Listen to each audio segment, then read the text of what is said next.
आज मैं प्राथमिक पाठशाला लालू मऊ लालगंज रायबरेली में आया हुआ हूँ और यहाँ पर काफ़ी लोग कह रहे थे कि यहाँ पर कुछ पढ़ाई की सुविधाएं नहीं हैं और खेल की सुविधाएं नहीं हैं। मैं यहाँ पर देखकर अपने प्रधानाचार्य से इनके पूछना चाहता हूँ कि क्या क्या सुविधाएं बच्चों के लिए हैं और क्या क्या खेल के उपकरण हैं और कैसे कैसे पढ़ाई हो रही है। और ये रहा प्राथमिक पाठशाला और ये कक्षा एक लिखा हुआ है यहाँ पर। और ये रसोई है यहाँ की। ये यहाँ पर शुद्ध पेयजल की व्यवस्था दिखाई जा रही है और यहाँ पर वृक्ष वगैरह लगाए गए हैं और ये पानी की सुविधाएं हैं इधर। और ये प्राथमिक पाठशाला है और यहाँ पर प्रधानाचार्य जी बैठे हुए हैं। मैं जानकारी लेना चाहूँगा।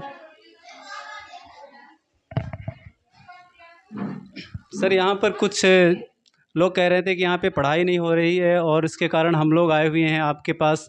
क्या क्या मानसिकता है लोगों की? कोई कंप्लेन वगैरह है गांव की?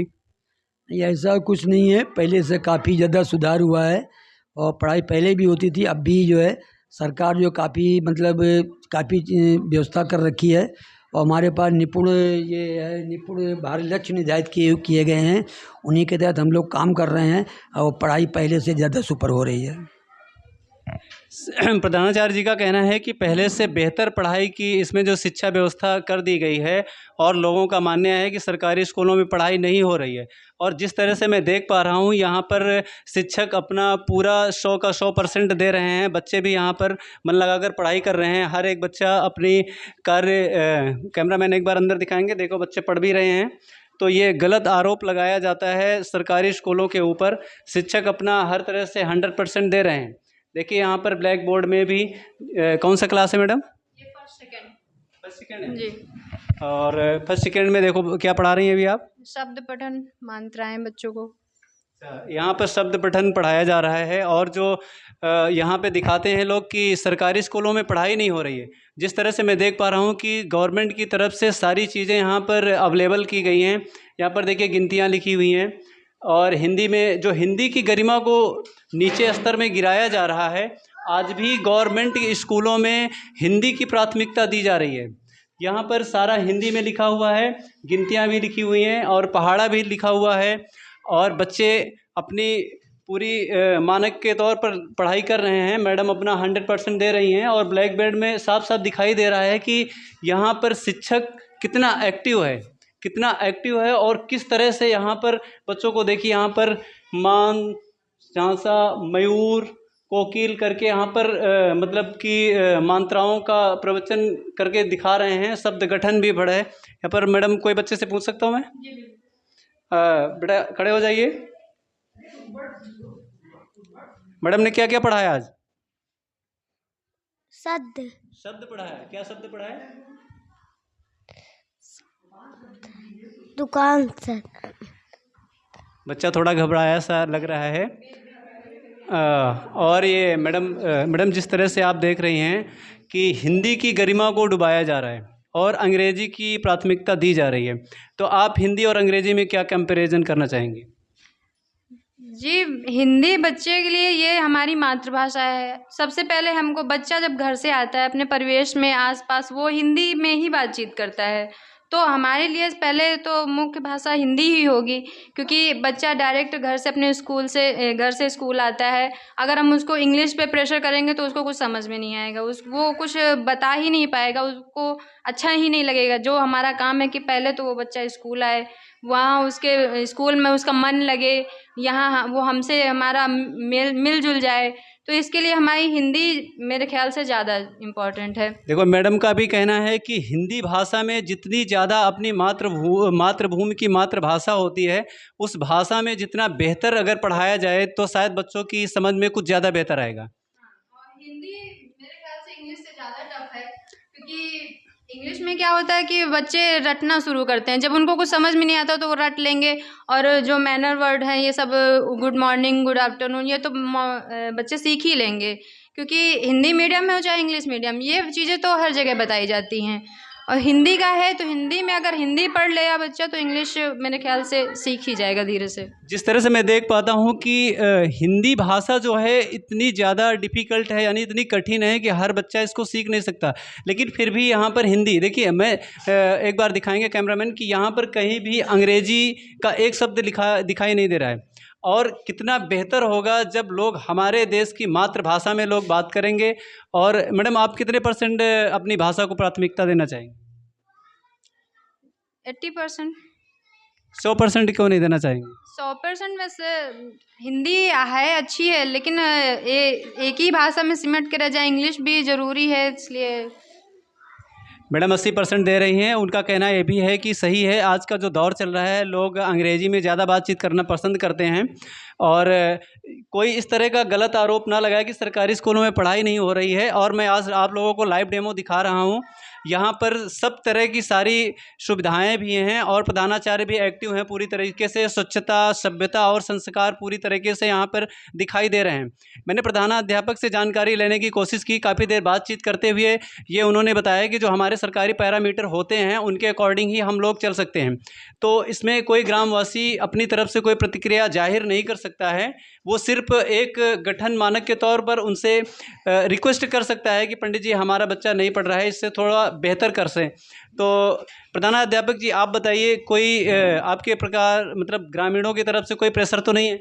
नहीं, मेरे ऊपर ग्रामीण की तरफ से कोई प्रेशर नहीं है, ऐसा कुछ भी नहीं है। हम बीच बीच मीटिंग लेते रहते हैं, एसएमसी मीटिंग लेते रहते हैं, अच्छे से लोग उसमें प्रतिभाग करते हैं और ऐसा कुछ भी नहीं है। हम जो अपनी चीज़ें होती हैं उनको जो शासन विभाग द्वारा जो भी चीज़ें आती हैं उनको बताते रहते हैं और लोग अच्छे ढंग से सुनते हैं और ऐसा कोई भी कुछ है नहीं जिससे जो कोई प्रॉब्लम हो मेरे ऊपर। प्रधानाचार्य जी, मैं एक छोटी सी जानकारी और लेना चाहूँगा कि हमारे देश में अंग्रेज़ी की मान्यता बहुत चरम पर चल रही है, तो आप उसको हिंदी में किस तरह से कहना चाहेंगे कि जो हमारी मातृभाषा हिंदी बताई जा रही है, अंग्रेज़ी को प्राथमिकता कितना देना चाहेंगे? जो अंग्रेजी है वो कक्षा 1 से बच्चों के लिए है, लेकिन उसको धीरे धीरे हम लोग बच्चों को सिखाते हैं। एकदम से बच्चे सीख तो पाते नहीं हैं, धीरे करके उसको कक्षा 1 में जो अंग्रेजी आई जो है, उसके बाद ABCD आई, कक्षा 2 में इसका स्टेज तो थोड़ा और बढ़ा, 3 में और थोड़ा बढ़ा, 4 में, 5 में इस तरह बढ़ता गया। तो उसी हिसाब से बच्चों को हम लोग सिखाते हैं जिससे बच्चे जो है अंग्रेजी के प्रति उनका रुझान होता रहे, वो आगे चल कर वो अंग्रेजी में भी अपने अच्छी चीज़ सीख सकें और बात कर सकें।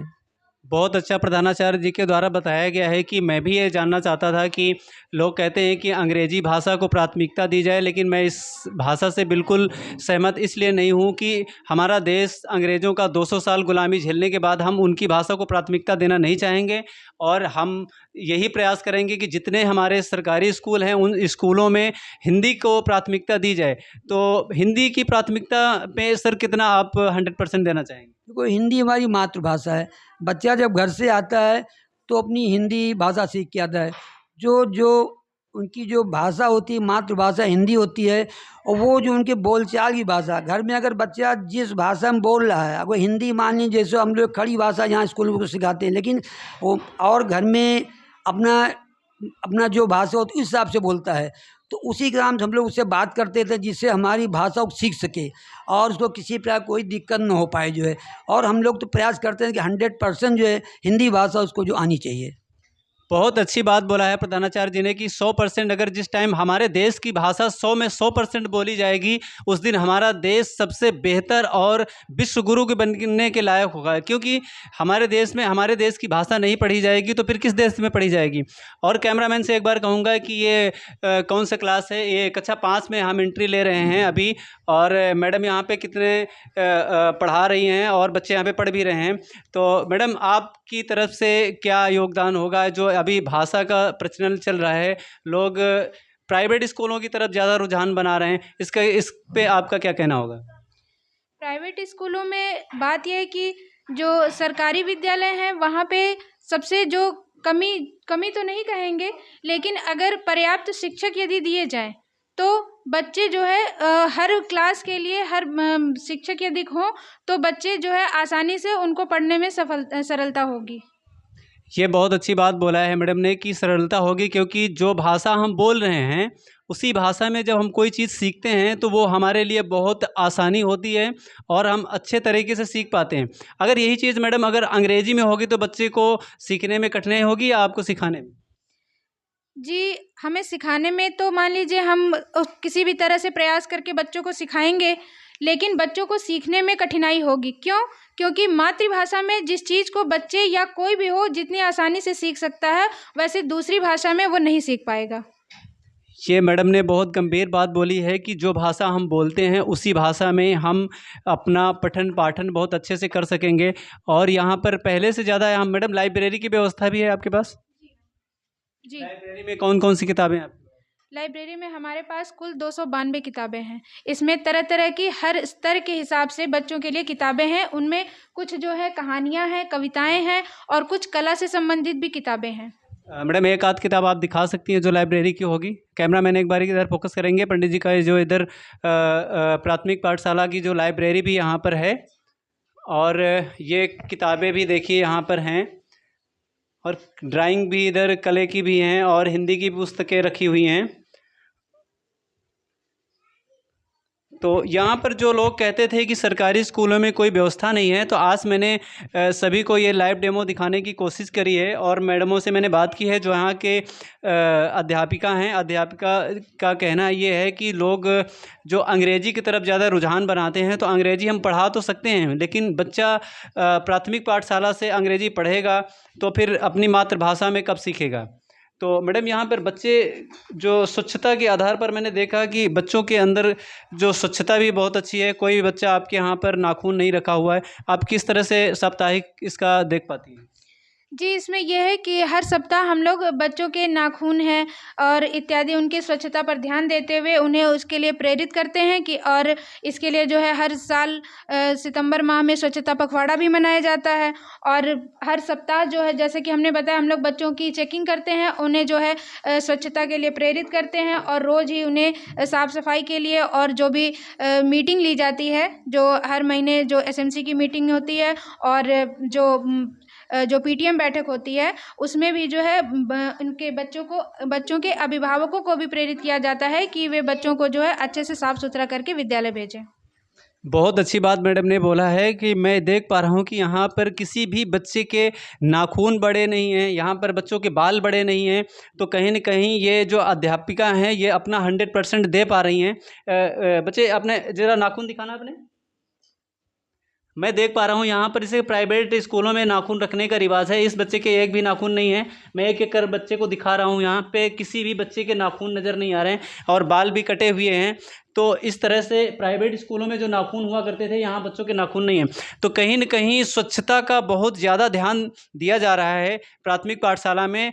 और हम ये भी बताएंगे कि भारतीय सभ्यता और संस्कृति के हिसाब से ये पाठशाला चलाई जा रही है और सरकार इसी तरह से लोगों को ध्यान में रखे और इन शिक्षकों के लिए भी कुछ ध्यान रखे और इनको भी आगे बढ़ने का चांस दिया जाए। तो प्रधानाचार्य जी हैं, मैंने सारी बातें तो कर ली है। और यहाँ पर खेल के क्या क्या उपकरण हैं पंडित जी? खेल के मेरे पास फुटबॉल है, ये बैडमिंटन है, लूडो है और तमाम क्या नाम उसका है, कई कई चीज़ें मेरे पास। कई अंग्रेजी खेल के कुछ सामग्रियाँ आई हैं जो कि यहाँ पे होंगी। 28 प्रकार के 30 प्रकार की खेल सामग्री मेरे पास रखी हुई है। बच्चे खेलते हैं, लंच होता है, लंच में बच्चे खेलते हैं। उसके बाद आखिरी घंटे में फिर हम लोग प्रयास करते हैं, बच्चों को खेलने के सामान दे देते हैं, उनका हम सहयोग करते हैं। बच्चे भी खेलते हैं, हम लोग भी उनके साथ जो है खेलते हैं, उनका सहयोग करते हैं। इतना अच्छे से स्कूल ये चलाया जा रहा है। यहाँ पर मैंने देखा है, सबको लाइव डेमो दिखाने की कोशिश करी है, यहाँ पर कोई त्रुटि मुझे नज़र नहीं आई है। हर मैडम और अध्यापक अध्यापिका सभी का 100% मुझे मिला है। तो मैं इस चीज़ से बहुत गौरवमय रहूँगा कि मुझे 1% की यहाँ पे कोई त्रुटि नहीं मिली है। मैं एक बार प्रधानाचार्य से भी जानकारी लेना चाहूँगा कि यहाँ पर आपको कमी क्या क्या नज़र आ रही है। अच्छाइयाँ तो मैंने देख ली, आपके हिसाब से कमी क्या होगी? मेरे हिसाब से थोड़ा ये जो इसकी बाउंड्री विद्यालय की है, ये इसकी अगर हाइट अगर थोड़ा और ऊंची कर दी जाए तो जो बच्चे या बाहरी लोग जो यहाँ पर अतिक्रमण करते हैं वो अतिक्रमण मतलब न हो, क्यों बाउंड्री 4 फुट की है, इससे लोग इसमें आ जाते हैं स्कूल बंद होने के बाद, और विद्यालय में अतिक्रमण करते हैं, जो इसके जो टूटी वगैरह तोड़ देते हैं। और पंडित जी एक बार आप बाहर आ जाइए और दिखाइए कि इसमें क्या क्या अतिक्रमण हुआ है जो आपको अभी नीड है, क्योंकि मैं देख पा रहा हूँ कि यहाँ पर जो प्राथमिक पाठशाला है और यहाँ पर बच्चे सुबह जो है कि यहाँ बाहर आकर घूम रहे थे, क्योंकि ये जो बाउंड्री है बाउंड्री को चटक पा रहे हैं। तो राज्य सरकार जो भी है इस पे ध्यान दे, और ध्यान देने के बावजूद मैं जानकारी ले रहा हूँ कि इसमें क्या क्या समस्या हो रही है। ये कैसे, ये जो टोटियाँ टूटी हुई हैं पंडित जी, ये जो टोटियाँ यही टूटी हुई हैं।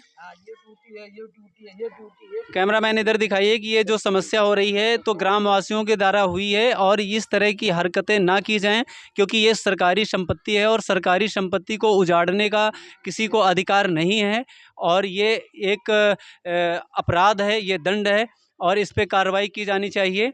और यहाँ पर सारी व्यवस्थाएं भी दे रखी हैं, यहाँ पे शौच की व्यवस्था भी है और सारी चीज़ें यहाँ पर दी गई हैं। और यहाँ पे रसोई है, रसोई में मैं जानकारी लेना चाहता हूँ सर, रसोई में आज क्या है, ये आज का मेनू क्या है, यहाँ पे क्या बनाई आप अभी बच्चों के लिए, क्या बना रही हैं? तारी। अच्छा, यहाँ पे तहरी का है।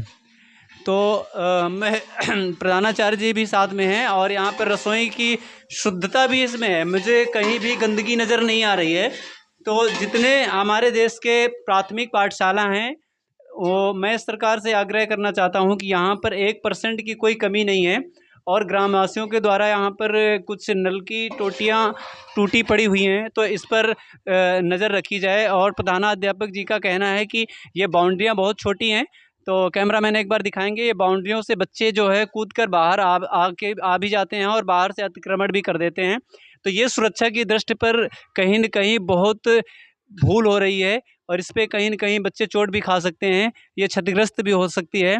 तो सारे लोगों में मेरा एक यही भी कहना होगा कि जो भी ग्रामवासी हैं या अन्य लोग हैं, तो इस तरह का सरकारी स्कूलों पर या सरकारी पाठशालाओं पर, सरकारी अध्यापकों पर गलत आरोप ना लगाएं।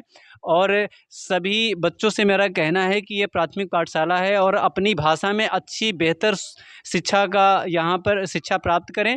और मैं एक बार लास्ट बात कहना चाहूँगा प्रधानाचार्य जी से कि आप कितने % बच्चों को बुलाना चाहते हैं यहाँ पे? हम तो चाहते हैं 100% बच्चे आएँ। मैंने तो यही इच्छा रहती है कि जितने मेरे यहाँ जितने एनरोल्ड बच्चे हैं सभी बच्चे विद्यालय में आएँ। लेकिन जैसे क्या होता है, कुछ बच्चे बीमार हो गए, कुछ बच्चे जब फसल सीज़न चलता रहता है उसमें कुछ बच्चे चले जाते हैं, तो मेरे यहाँ 50 करीब 80% बच्चे, 70% बच्चे के आसपास आते रहते हैं। यही पाठशाला है जहाँ पर लोग पढ़ कर के कोई पत्रकार बना है, तो कोई लोको पायलट बना हुआ है, तो कोई यहाँ पर इंजीनियरिंग बना हुआ है, कोई अध्यापक बना हुआ है। तो ऐसी बात नहीं है कि पाठशाला की गरिमा खत्म हो गई है, सिर्फ एक लोगों की मानसिकता है कि प्राइवेट स्कूलों में ज़्यादा मान्यता है या फिर ज़्यादा वहाँ पर पढ़ाई होती है। इस तरह की मतलब हरकतें या कोई कमी मैंने यहाँ पर कोई महसूस नहीं करी है, और मैंने सारी चीज़ें जानकारी लेके देख ली है, आप लोगों को लाइव भी दिखा रहा हूँ। यहाँ पर हमें किसी प्रकार की कमी नज़र नहीं आई, अगर कमी नज़र भी आई है तो सिर्फ बाउंड्री की आई है, क्योंकि बच्चे यहाँ पे अतिक्रमण कर देते हैं और सरकारी संपत्ति को नुकसान पहुँचा रहे हैं। तो हमारा राज्य सरकार से यही कहना है कि जो भी प्रधानाचार्य की जो मंशा है उसे पूरी की जाए। और ये पानी की टंकी यहाँ पर साफ़ होती है कितने दिनों में? ये करीब होती है वही करीब 6 महीने हम सफाई करा देते हैं, 6 महीने में। तो यहाँ पर सफाई का विशेष ध्यान रखा जा रहा है, मैंने देखा है। मेरे यहाँ सफाई कर्मी आता है, करीब वो दूसरे तीसरे दिन सफाई कर्मी आता रहता है और विद्यालय परिसर को साफ करता है, विद्यालय नीट एंड क्लीन रहता है। तो ये कैमरामैन एक बार दिखाइए कि विद्यालय में स्वच्छता बहुत ज़्यादा है। यहाँ पर इतने पेड़ पौधे रहने के बावजूद भी यहाँ पर स्वच्छता, सभ्यता और भारतीय संस्कृति का पूरी तरह से यूटिलाइज यानी कि उपयोग किया जाता है। धूम्रपान निषेध लिखा गया है। प्रधानाचार्य जी, यहाँ पर कोई बच्चा अभी इतनी छोटी उम्र में धूम्रपान करता हुआ या गुटखा खाता हुआ आपकी नज़र में आया होगा? नहीं, ऐसा कोई बच्चा नहीं है जो धूम्रपान करता गुटखा खाता, ऐसा कोई बच्चा नहीं है। हम लोगों का संस्कार बच्चों को अच्छे संस्कार देते रहते हैं, धूम्रपान बच्चे ऐसा नहीं करते, मेरे यहाँ ऐसा नहीं है। तो मैं लास्ट बात यही कहना चाहूँगा कि इस स्कूल में जो लोग पढ़े हैं, अच्छी शिक्षा लिया है, अच्छा संस्कार लिया है और यहाँ पर कोई कमी नहीं आई है, मैंने पूरी तरीके से जान लिया है। तो मुझे मतलब जनमानस से यही कहना है कि किसी प्रकार का गलत आरोप ना लगाएँ और अपने बच्चों को सरकारी स्कूल में भेजें, शिक्षा प्राप्त करें और सरकारी हॉस्पिटलों में भेजें। वहाँ पर सरकारी जो हॉस्पिटल होगा वहाँ सही उनका इलाज होगा और यहाँ पर सही शिक्षा दी जाएगी। जब दोनों ओर से शिक्षा और स्वास्थ्य बराबर दिया जाएगा तो हमारा देश कहीं न कहीं स्वच्छता के तौर पर और सभ्यता के तौर पर नंबर 1 रहेगा। ये कार्रवाई सही रहेगी या गलत? तो 100% सही रहेगी। तो जय हिंद, जय भारत। मैं इसी के तौर पर मैं अपनी बातों को विराम में रखते हुए मैं लास्ट में फिर कहना चाहता हूँ कि सभी लोग प्राइवेट स्कूलों को एक मतलब कि बिजनेस के तौर पर वो खोले गए हैं और जब बच्चे यहाँ पर बढ़ेंगे तो इनके ऊपर भी प्रेशर पड़ेगा और इन्हें पढ़ाना पड़ेगा और इसमें कहीं न कहीं ये काम चोरी नहीं कर सकते हैं। तो जिन माँ बापों के पास पैसे की कमी है, वो इस चीज़ को महसूस ना करें कि हमारा बच्चा प्राइवेट स्कूल में नहीं पढ़ेगा तो वो कुछ नहीं बन सकता है। तो ऐसा कहीं नहीं है। 100 में 88 या 90% जो लोग आज की डेट पे सरकारी नौकरी पा रहे हैं, वो सिर्फ़ और सिर्फ़ सरकारी स्कूलों के पढ़े लिखे हैं। जय हिंद, जय भारत।